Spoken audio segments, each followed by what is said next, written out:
HMD গ্লোবালের হাত ধরে নোকিয়ার নতুন অ্যান্ড্রয়েড যাত্রা শুরু হয়েছিল গত বছর। এরপর তারা বাজেট রেঞ্জের নোকিয়া 2 থেকে শুরু করে ফ্ল্যাগশিপ গ্রেড নোকিয়া 8 এর মতো বেশ কিছু স্মার্টফোন বাজারে এনেছে। তবে কিছুদিন আগে আমি আমার নোকিয়া 6 2018 এর রিভিউতে বলেছিলাম যে তারা এখনও 2018 smartphone Trends like dual camera, 18:9 display এই জিনিসগুলো ফলো করছে না। তবে তাদের রিসেন্টলি রিলিজড নোকিয়া 7 প্লাসে সেরকম কোনো কমপ্লেইন করার স্কোপই রাখেনি নোকিয়া। ফোনটির প্রাইসটা কম্পিটিটরদের থেকে একটু বেশি হলেও হায়ার মিড রেঞ্জ ক্যাটাগরিতে আমার সাজেশনের টপ লিস্টেই থাকবে এই ফোনটি। Hey, what is going on everyone, আমি রাতুল আছি আপনাদের সাথে এবং আজকের এই ভিডিওতে আমি এক্সপ্লেইন করব ভিডিওর শুরুতেই কেন আমি এই ফোনটা সাজেস্ট করে দিলাম। তবে তার আগে আমি আপনাদের জানাতে চাই অসংখ্য ধন্যবাদ, কারণ ফার্স্ট ভিডিওতেই আমরা ক্রস করে ফেলেছি 1000 সাবস্ক্রাইবার মার্ক, যা আমার জন্য টোটালি আনএক্সপেক্টেড ছিল, বাট এটা পসিবল হয়েছে শুধুমাত্র আপনাদের জন্য। So thank you so much এবং আশা করি আপনারা এইভাবেই সবসময় আমার পাশে থাকবেন। এগেইন বক sorry about that, let's get straight into the video.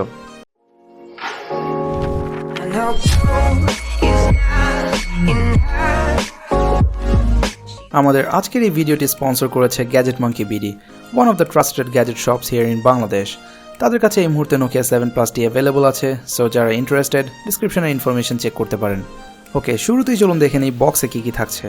তো বক্সটি ওপেন করার সাথে সাথেই পাচ্ছেন ফোনটি, একটি সিম ইজেকশন টুল, কিছু আননেসেসারি পেপার ওয়ার্ক, একটি USB-C কেবল, একটি 18 ওয়াট পাওয়ার অ্যাডাপ্টার যা ফাস্ট চার্জ সাপোর্ট করে, অ্যান্ড লাস্টলি পাচ্ছেন একটা দারুণ ইয়ারবাড। এটা দেখে আমার সেই 2006-এর নোকিয়ার এক্সপ্রেস মিউজিক ইয়ারফোনগুলোর কথা কিছুটা মনে পড়ছে। এখন তো কস্ট মিনিমাইজেশনের জন্য ম্যাক্সিমাম ব্র্যান্ড কোনো হেডফোনই প্রোভাইড করে না, আর গুড কোয়ালিটি তো অনেক পরের বিষয়। Okay, let's put them aside for now and take a look at the actual device. তো নোকিয়া 7 প্লাস হাতে নিলে দুটো জিনিসই মাথায় আসবে, অ্যামেজিং ডিজাইন এবং ক্লাসিক বিল্ড কোয়ালিটি, যা আমরা অলওয়েজ এক্সপেক্ট করি নোকিয়ার কাছ থেকে। এই ফোনটি 6000 সিরিজ অ্যালুমিনিয়ামের তৈরি, যদিও ব্যাক পার্টি দেখে কিছুটা প্লাস্টিকই মনে হতে পারে, তবে এটা অনেকটা পিক্সেল 2XL এর মতো কোটেড, তাই একটা সফট টাচ ফিল পাবেন যা আমার মতে ডিরেক্ট মেটাল থেকে যথেষ্ট গ্রিপি এবং কমফোর্টেবল। আমার কাছে সবচাইতে অ্যামেজিং লেগেছে এর কপার অ্যাকসেন্টটা, যা ফোনটাকে একটা টোটালি ইউনিক পার্সোনালিটি দেয়। যদিও আমি বরাবরই বলে থাকি যে ডিজাইনটা সাবজেক্টিভ, তবে এই রিভিউর পিরিয়ডে যারাই আমার কাছে এই ফোনটা দেখেছে প্রত্যেকে ইমপ্রেসড। স্পেশালি এটা নোকিয়ার লাস্ট ইয়ারের ফোনগুলোর মতো অত চওড়া না, সো ইজিলি গ্রিপ করা যায়। অ্যান্ড ফ্রন্টে ফাইনালি দেওয়া হয়েছে 6 ইঞ্চ 18:9 ডিসপ্লে এবং প্রোটেকশন হিসেবে ইউজ করা হয়েছে কর্নিং গরিলা গ্লাস 3। ডিসপ্লের কোয়ালিটি নিয়ে কথা বলছি একটু পরেই, তবে তার আগে চলুন দেখে নেই এর বাটনস অ্যান্ড পোর্টসগুলো। রাইট সাইডে আছে ভলিউম রকার এবং পাওয়ার বাটন, যা খুবই ট্যাকটাইল এবং ক্লিকি। লেফট সাইডে পাচ্ছেন একটি হাইব্রিড স্লট, যাতে একসাথে দুটি ন্যানো সিম অথবা একটি ন্যানো সিম এবং একটি মাইক্রো SD কার্ড ইউজ করতে পারবেন। বটমে আছে মেইন মাইক্রোফোন, USB-C পোর্ট এবং একটি স্পিকারের কোয়ালিটি আমার কাছে সবথেকে দুর্বল পার্ট মনে হয়েছে এই ফোনটিতে। সাউন্ড ডিস্টর্ট হয় না, তবে সাউন্ডটা আর একটু বেশি হলে ভালো হতো। তবে টপে থাকা হেডফোন জ্যাকের আউটপুটটা সারপ্রাইজিংলি ভালো ছিল। যদিও নোকিয়া কোনো বিল্ট ইন অ্যাম্প বা ড্যাক দিয়েছে বলে তারা কোথাও মেনশন করেনি, তবে আমার triple driver me in-ear pro HD থেকে আমি বেশ ভালো আউটপুট পেয়েছি। ওকে, তো রিয়ারে থাকছে dual camera with dual LED flash and fingerprint sensor, and ফ্রন্টে থাকছে একটি 16 মেগাপিক্সেলের camera, earpiece, but no LED notification light. Overall আমার কাছে মনে হয়েছে গতানুগতিকভাবেই বিল্ড কোয়ালিটি নিয়ে কোনো কম্প্রোমাইজ করেনি নোকিয়া। 37,000 টাকাতে এটার design and build quality up to the mark বলতেই হয়। এবার চলুন কথা বলা যাক এর ডিসপ্লে নিয়ে। এটাতে আছে 6 ইঞ্চ IPS প্যানেল, যার রেজলিউশন হচ্ছে 2160x1080। যদিও এই প্রাইসে আমি কোয়াড HD আশা করছিলাম, তবে আপনি যদি আগে থেকে এর স্পেসিফিকেশন না জেনে থাকেন, ফার্স্ট গ্ল্যান্সে হয়তো ভুল করে আপনি এটাকে অ্যামোলেড ভাবতে পারেন, কারণ এটার কালার খুবই পাঞ্চি এবং ভাইব্রেন্ট। কন্ট্রাস্টও আমার কাছে চমৎকার লেগেছে। ডিসপ্লে যথেষ্ট ব্রাইট, সো আউটডোরে খুব একটা প্রবলেম হচ্ছে না যদি না আপনি ডিরেক্টলি সানলাইটের নিচে ইউজ করতে যান। আর দুইটা ইম্পর্টেন্ট বিষয় অ্যাটলিস্ট আমার কাছে। ফার্স্ট, এটার ব্রাইটনেস অনেক বেশি লো করা যায়, সো যারা রাতে অন্ধকারে ফোন ইউজ করেন তাদের জন্য এটা কমফোর্টেবল হবে। এবং সেকেন্ডলি, এটার টাচ লেটেন্সি খুবই কম, which is great, because most of the mid range ফোনে এটাই আমাকে সবচেয়ে বেশি বদার করে। আর এর কর্নারগুলো অলমোস্ট পিক্সেল 2XL বা স্যামসাং গ্যালাক্সি S9 প্লাসের মতো রাউন্ড, উইচ লুকস গ্রেট। ওভারঅল এই ডিসপ্লেতে আপনি gaming and other media consumption যথেষ্ট এনজয় করবেন। Now let's move on to the camera section. Selfie তোলার এই যুগে ফোন কোম্পানিগুলো রেয়ার ক্যামেরা থেকে ফ্রন্ট ক্যামেরাতে হায়ার মেগাপিক্সেল ক্যামেরা দিচ্ছে। 7 প্লাসও তার ব্যতিক্রম নয়। এর রেয়ারে রয়েছে dual 12 megapixel camera with Carl Zeiss optics, যার একটি f1.7 উইথ 1.4 আলট্রা পিক্সেল লো লাইটে ভালো ছবি তোলার জন্য, আর অন্যটি f2.6 যা দিয়ে আপনি 2x অপটিক্যাল জুম পাবেন। আরও রয়েছে face detection, auto focus and EIS বা ইলেকট্রনিক ইমেজ স্টেবিলাইজেশন, যা আমি একটু পরেই টেস্ট করে দেখাবো। তবে তার আগে চলুন ক্যামেরা ইউআইটা একটু দেখে নেই। আমার এই রিভিউ ইউনিটটি অ্যান্ড্রয়েড 1 ভেরিয়েন্ট, মানে এর সফটওয়্যারটি ডিরেক্টলি গুগলের, but just like Xiaomi Mi A1 এটার অ্যাপটাও টিপিক্যাল নোকিয়া অ্যাপ, যেটা খুবই সিম্পল অ্যান্ড ইউজার ফ্রেন্ডলি। গাদা অপশন নেই, রয়েছে photo, panorama, pro and live bokeh বা পোর্ট্রেট মোডের মতো option, and that's it.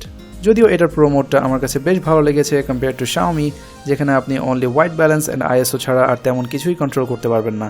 By the way, এটা মেনশন করার কারণ হচ্ছে এই উইকেই আমার আরেকটা ভিডিও আসছে যেটাতে আমি Xiaomi Redmi Note 5 Pro এর সাথে 7 Plus এর ক্যামেরা কম্প্যারিজন করতে যাচ্ছি। সো যারা ইন্টারেস্টেড অবশ্যই সাবস্ক্রাইব করে রাখবেন চ্যানেলটা। ওকে, এবার চলুন কিছু পিকচার স্যাম্পল দেখে নেই। আজকাল দিনের বেলা অলমোস্ট সব মিড রেঞ্জ বা হায়ার মিড রেঞ্জ ফোনগুলোতে চমৎকার ছবি তোলে, তবে এটার এক্সট্রা শার্পনেস আপনার চোখে পড়বেই। কালারটা একটু স্যাচুরেটেড লাগছিল লাইক স্যামসাং, বাট আমার এক্সপিরিয়েন্স হলো মোস্ট অফ দ্য পিপল একটু পাঞ্চি কালারই প্রেফার করে। রোদে ডাইনামিক রেঞ্জ ছিল অসাধারণ। এছাড়াও আপনি চাইলে HDR মোডেও ছবি তুলতে পারবেন, যেটাতে আরেকটু বেটার ডাইনামিক রেঞ্জ পাবেন। আর 2x অপটিক্যাল লসলেস জুম তো থাকছেই। ডে লাইটের শার্পনেস অ্যান্ড ডিটেলস ভালো থাকবে, এটা 37,000 টাকার একটা ফোনে আমরা এক্সপেক্ট করতেই পারি। তবে এটা লো লাইট দেখে আমি ট্রুলি সারপ্রাইজড। এটার f1.75 অ্যাপারচার আসলেই খুবই কার্যকর। পিকচারগুলো অলমোস্ট পারফেক্টলি এক্সপোজড হয় অ্যান্ড লো লাইটেও পিকচারের নয়েজগুলো ছিল খুবই অল্প। এই পিকচারগুলোর ডিটেলস দেখে আপনি নিজেই জাজ করুন।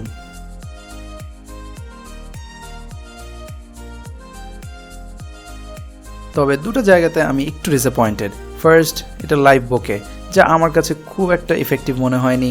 মানে সাবজেক্ট থেকে আপনাকে থাকতে হবে অনেক দূরে, তার উপর এজ ডিটেকশন ছিল খুবই পোর, বরং বোকে মোড ছাড়াই এটাতে ভালো পোর্ট্রেট তোলা যাচ্ছিল।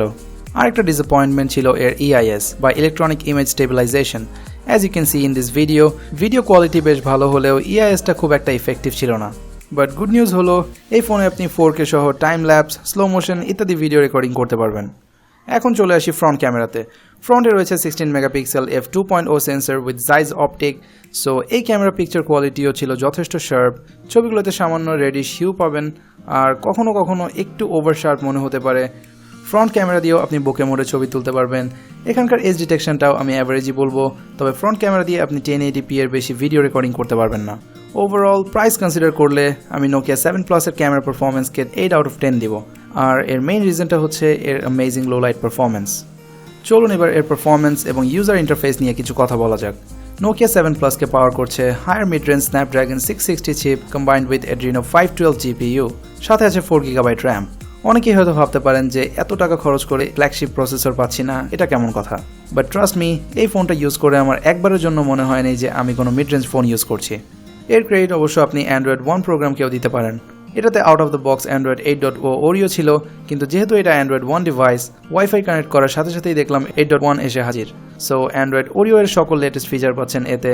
আর যারা স্টক অ্যান্ড্রয়েড পছন্দ করেন তাদের জন্য এই ইউআইটা অ্যামেজিং এক্সপিরিয়েন্স প্রোভাইড করবে, কাজ হার্ডওয়্যার অ্যান্ড সফটওয়্যারের অপটিমাইজেশন এতটাই ভালো যে কোনো ল্যাগ পাইনি last 7 ডেজে।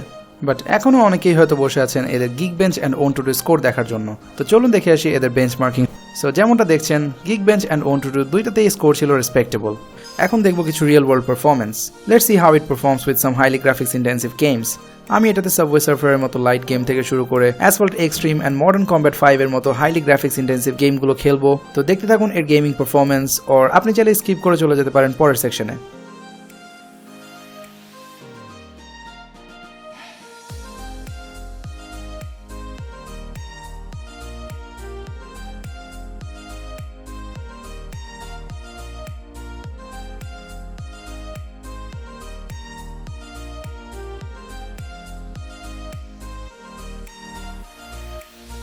So as you can see, প্রত্যেকটা গেম চলেছে বাটারি স্মুথ ভাবে without any kind of lag or frame drop. So পূর্বের মতোই আমার এই ডিভাইসের চিপসেট বা পারফরমেন্স নিয়ে কোনো কমপ্লেইন নেই। আমার লাস্ট ভিডিওতে আমি বলেছিলাম যে ব্যাটারি লাইফ একটা বড় ফ্যাক্টর যে কোনো স্মার্টফোন চুজ করার ক্ষেত্রে, কাজ এত ফিচার আমরা সবাই চাই লং টাইম ইউজ করতে।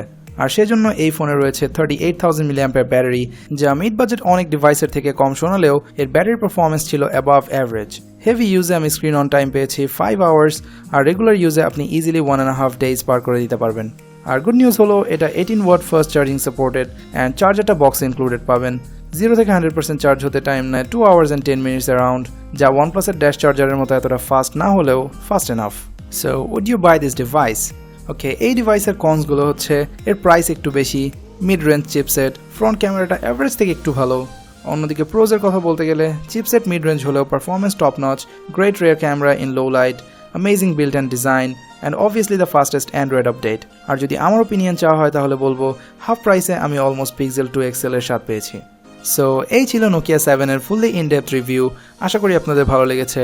যদি ভালো লেগে থাকে তাহলে please leave a thumbs up and কমেন্টে অবশ্যই জানাবেন আমার এই নিউ বাংলা রিভিউগুলো আপনাদের কেমন লাগছে। আর যারা এখনও সাবস্ক্রাইব করেননি এখনই করে ফেলুন, কজ নেক্সট ভিডিও আসছে নোট 5 Pro এবং নোকিয়া 7 Plus এর ক্যামেরা কম্প্যারিজন। সো সেই পর্যন্ত ভালো থাকবেন, সুস্থ থাকবেন, দেখা হবে নেক্সট ভিডিওতে।